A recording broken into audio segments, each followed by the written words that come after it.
কোরবানির ঈদ আসছে আর এই রেসিপিটা বানাবো না তা কী করে হয় বলেন। আমি হাফ কেজির একটু কম গরুর মাংস নিয়েছি, তাতে পেঁয়াজ কুচি দিয়েছি। পেঁয়াজ কুচি না দিলেও হয়, অপশনাল।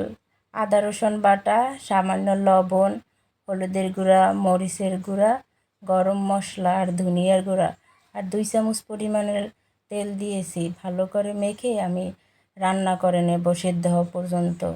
এখন এর ভিতরে দিয়ে দেব কর্নফ্লাওয়ার। কর্নফ্লাওয়ার না থাকলে চালের গুঁড়া বা ময়দাও দিতে পারেন। আর আমি শুকনো মরিচ টেলে গুঁড়ো করে নিয়েছি। গোটা ধনিয়া টেলে গুঁড়ো করে দিলেও ভালো হয়, কিন্তু আমার কাছে ছিল না, সেজন্য দেইনি। আর সামান্য পরিমাণ সয়া সস দিয়েছি আর টেস্টের জন্য একটা ম্যাগি মশলা দিয়েছি। না দিলে হয়, অপশনাল। ভালো করে মেখে নেব, কিন্তু আমি লেবুর রস দিতে ভুলে গিয়েছিলাম, তারপরে আবার সামান্য পরিমাণ আমি লেবুর রস দিয়ে ভালো করে মেখে নেব।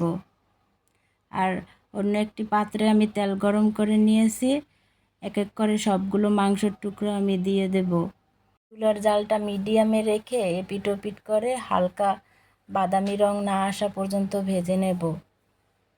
এই বড়ি কাবাবগুলো খেতে ভীষণ মজা লাগে। যারা না খেয়েছেন বাসায় একবার হলে ট্রাই করে দেখতে পারেন। কথা বলতে বলতে আমার সবগুলো বড়ি কাবাব ভাজা হয়ে গেছে। আর ভিডিওটি আমার কেমন লেগেছে সবাই কমেন্ট করে জানাবেন। আল্লাহ হাফেজ।